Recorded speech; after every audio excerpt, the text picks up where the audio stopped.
Hello students, good morning. कल मैंने आपसे डिस्कस किया था परचेज से रिलेटेड जर्नल एंट्रीज़ के बारे में। आज मैं बात कर रहा हूँ आपके साथ सेल से रिलेटेड जर्नल एंट्रीज़ के बारे में। ऊपर मैंने सेल से रिलेटेड ट्रांजेक्शन्स लिखी हैं, उनको हम जर्नलाइज करेंगे।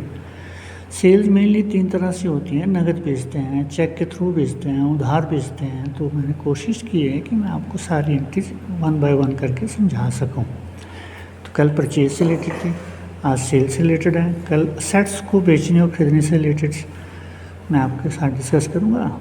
डेली स्टेप बाय स्टेप मैं डिस्कस करता जाऊँगा। कोशिश मेरी रहे कि मैं आपको बिल्कुल ओके करवा सकूँ। सबसे पहले आपको अकाउंट छानने आने चाहिए। तो ऊपर देखिए आप, सबसे पहले ट्रांजेक्शन है goods sold for cash. Goods एक रियल अकाउंट है और कैश वो भी एक रियल अकाउंट है।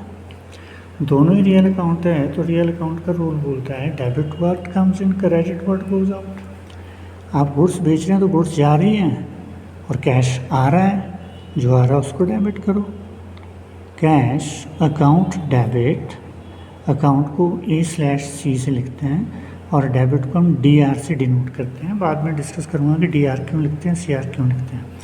Cash account debit to sales account. एक क्लास में मैं आपके साथ ये भी डिस्कस करूँगा कि हम गुड्स क्यों नहीं लिखते हैं, डेबिट को DR क्यों लिखते हैं, इस तरह से। तो cash account debit to sales, cash आ रहा है, सेल जा रहा है हमारे पास। डेबिट 60,000 और क्रेडिट भी 60,000 रुपये। नरेशन कंपल्सरी होती है। being goods sold for cash, being goods sold for cash। Second आते हैं goods sold by cheque. Goods एक रियल अकाउंट है। चेक कहाँ से देते हैं? बैंक से। बैंक एक पर्सनल अकाउंट है। पहले आप अकाउंट छांटिए, उसके बाद आप ये डिसाइड करिए कि कौन सा अकाउंट डेबिट हो रहा है। तो जब एक अकाउंट डेबिट तो दूसरा तो क्रेडिट ही होगा ना। तो आपको सिर्फ एक अकाउंट छांटना है बस। यहाँ पे गुड्स जा रही है बिजनेस से बाहर, जब आप बेचें तो गुड्स जा रही हैं। तो रियल अकाउंट बोलता है क्रेडिट वर्ड गोज आउट, जो जा रहा है उसको क्रेडिट करो। तो सेल तो क्रेडिट होगा, तो ऑटोमेटिकली दूसरा अकाउंट तो डेबिट ही होगा, क्योंकि जब आप चेक के थ्रू पे बेचेंगे तो पैसा बैंक में आएगा और बैंक रिसीव करेगा। सो पर्सनल अकाउंट बोलता है debit the receiver, means bank account debit. Bank में पैसा आ रहा है, किस चीज़ का? To sales account, to sales account. कितना अमाउंट है? 80,000 रुपये, 80,000 and 80,000। being goods sold by check। चलिए थर्ड ट्रांजेक्शन पे आते हैं। Goods sold to Raj. Goods एक रियल अकाउंट है। राज को माल बेचा जब किसी आदमी का नाम दिया होता है तो इट मीन्स कि उधार।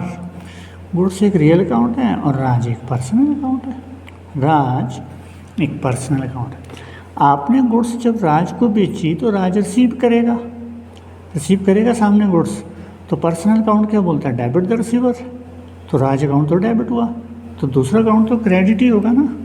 तो Raj account debit to goods हम लिखते नहीं हैं, इसलिए टू सेल्स अकाउंट। राज माल रिसीव कर रहा है, इसलिए Raj account debit. Personal account बोलता है डेबिट द रिसीवर। और जब हम माल बेचते हैं तो गुड्स बिजनेस से बाहर जाती हैं और रियल अकाउंट का रूल होता है credit word goes out. being goods sold to राज।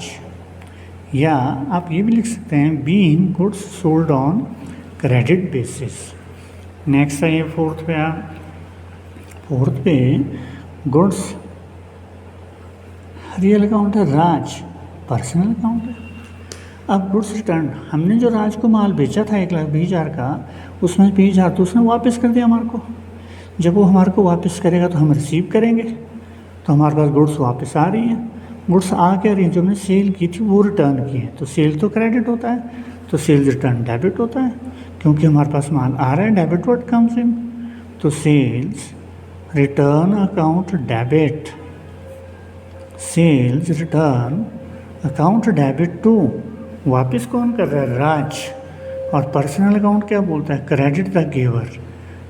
पिछली एंट्री में देखो हमने राज को माल बेचा था तो राज रिसीव कर रहा था, तो डेबिट द रिसीवर, यहाँ राज हमारे को वापस कर रहा है माल, तो क्रेडिट द गिवर, और गुड्स हमारे पास बिजनेस में आ रही हैं तो सेल्स रिटर्न अकाउंट डेबिट, तो वापस किया 20,000 रुपये का। एक्चुअल में जब भी गुड्स रिटर्न बाय लिखा हो तो रिटर्न बाय होता है sales return, being goods returned by Raj, being goods returned by Raj. Fifth, अब आइए आप, हमने राज को 1,20,000 रुपये का माल उधार बेचा हुआ है, तो उससे पैसे लेना है 1,20,000 हमने, पर 1,20,000 में से उसने 20,000 तो वापस कर दिया हमारे को माल, शायद ख़राब आया हो गया, तो अब कितना लेना हमने उससे, 1,00,000 रुपये।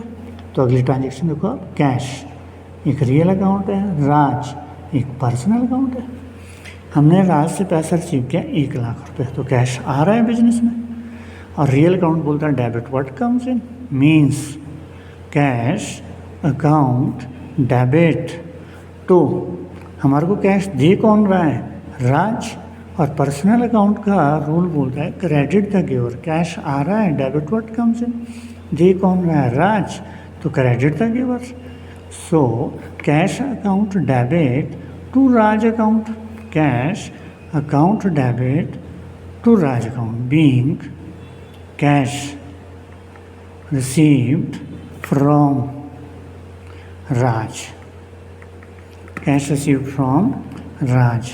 सिक्स्थ, कई बार गुड्स सोल्ड फॉर कैश को हम इस तरह से लिखते हैं, कैश सेल्स।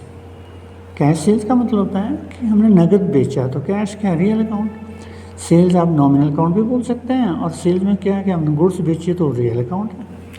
कैश सेल का मतलब होता है कि नगद बेचा हमने, नगद, कैश को नहीं बेच सकते हम कभी, नगद माल बेचा, तो जब आप बेचेंगे तो कैश आ रहा है, तो इसलिए cash account debit, cash account debit, और गुड्स जा रही है, गुड्स हम लिखते नहीं कभी, कैश आ रहा है, गुड्स जा रही है, तो टू सेल्स, सेल्स हमारी एक इनकम भी होती है, and all the income and gains are credit भी लिख सकते हैं आप, तो कैश आ रहा है, सेल जा रही है, इसलिए cash account debit to sales account ₹50,000 debit and 50,000 credit. Being goods sold for cash, being goods sold for cash, being goods sold for cash.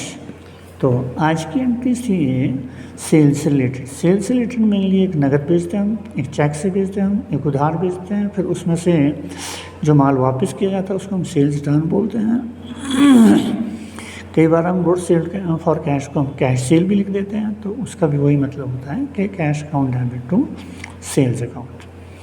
आज ये सेल्स से रिलेटेड सारी जनरल एंट्रीज हैं। कल मैं सेट्स को कैसे बेचते हैं और खरीदने उनकी कैसे एंट्रीज करते हैं उसके बारे में डिस्कस करूँगा, स्टेप बाय स्टेप पूरा जनरल डिस्कस करूँगा स्टेप में। ठीक है, आज के लिए इतना ही। Lots of thanks, have a great day, thank you.